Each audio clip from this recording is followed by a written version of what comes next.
Hey guys, welcome back to my channel. I've got a crazy story time for you guys again.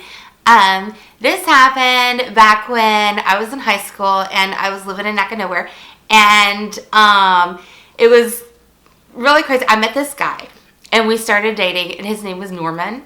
And he told me that his dad was a cop and he came from a really nice family, and he was kind of a dork, but I'm really into nerds, and I really liked him. So we had been dating for a few months, and he was super sweet. We hung out like all the time, and but I never really went to his house. He would always come to my house. And I was in cosmetology class at the time. I'm a beauty school dropout twice, but so I was in cosmetology class and I was seeing him, and he started giving me all these gifts, and I was like, oh my gosh, I was loving that. Like, yes, buy me shit and give it to me. So he had given me like this huge box of Godiva chocolates, and I didn't even know what those were at the time, but when I brought it home, my mom tore into that shit. She was like, what? And then let's see, jewelry, shoes, like CDs he would give me, just all this stuff. And I really, really liked him. So one day I'm sitting in cosmetology class and I get called down to the principal's office. And I go down there and I'm just sitting, and all of a sudden these cops walk in, and I'm just like, why are these cops here? And normally, you guys, let me just backtrack a minute. I normally don't name drop anybody, but I'm name dropping this fool. He's going down today. So Norman, I won't give his last name just in case his wife sees this, because I've done some Facebook snooping, and he is still around, and he's married, and he's got some really cute kids. I'll give him that, but he's a fuck boy.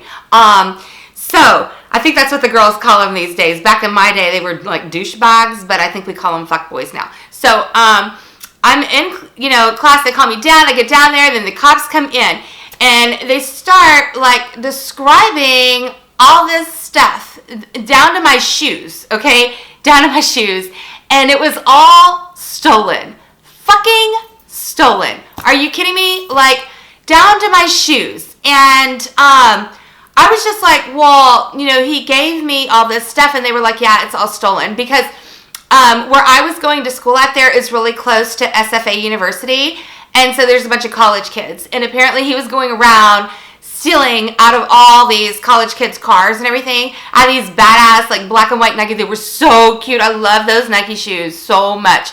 And that day, I went home on the bus with no shoes on. I went with socks. I had to give my shoes to the police because they were stolen property.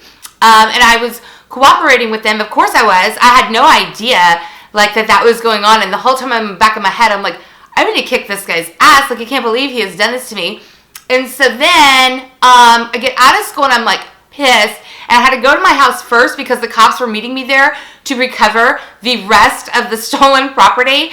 But then after that, I had a friend of mine drive me down to where he lived, and I was like, no, we're going the wrong way. And she was like, no, this is where he lives. And I'm like, no, he told me he lived in this neighborhood over here. And she's like, no, girl, he does not live over there. And his dad wasn't even a cop. That was a lie. Like, he'd tell me, oh my dad's a police officer. No, his dad was not a cop. I don't know what his dad, I don't even know if he had a dad. If he did, I never saw him. And then he actually, like, I couldn't find my contacts, and I'm just like, where are my contacts? And when I get to his house, like, he wasn't there, but his mom was there, and I'm talking to her, and she's like, I can't believe that this happened or whatever. He's a really good kid. And I'm like, yeah, no, he did this to me, blah, blah, blah. And then my contacts are sitting there on the fucking table, and they're all like dried out and broken. Like, he didn't have them in any kind of solution or anything. So I had to get new contact lenses, and it was just really, really crazy. That whole town was really crazy. And then the cosmetology class, like, when that happened, the principal, like, had it out for me at this point. And so she's calling me out of class, like, every other day, and I'm having to clock out and lose my hours. And I would get down there, and she just had me sitting in the office doing nothing. And I was getting, like, really, really frustrated. But it didn't matter with that class anyways, because we all ended up having to stop the class, we had done a fundraiser, and the teacher there had us selling these, they were really good popcorns, but we were selling all this popcorn. I think I was eating more than I was selling, but I was giving her the money for it. And we had like nice curling irons, I had all my hot tools supplies and everything else like that, and we had them all in lockers, and we come to class one day, and all of our stuff is gone, and she was gone. She like fled the state with all of our money and all of our equipment.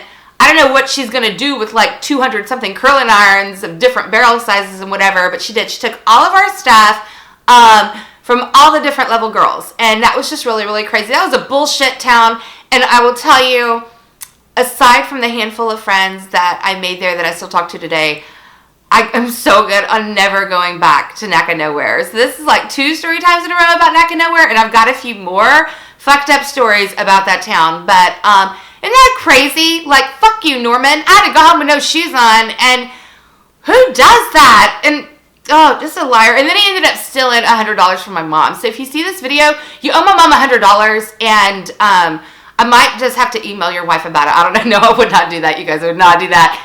It was just $100, but what the hell is my luck? So that's the story time of the day that I went home with no shoes on and got mixed up with fuckboy Norman, and just watch. You gotta watch guys because they're sketch, and they will tell you whatever. Like, my dad's a cop, and we live in the really nice neighborhood. When they actually live in a shanty lean-to at the top of a hill, and their dad is like MIA or whatever. I don't know. But anyways, love you guys so much, and I will see you next story time. If you like this story, please give it a thumbs up. Even if you don't like it, but you liked the video, give it a thumbs up, and I'll see y'all next time.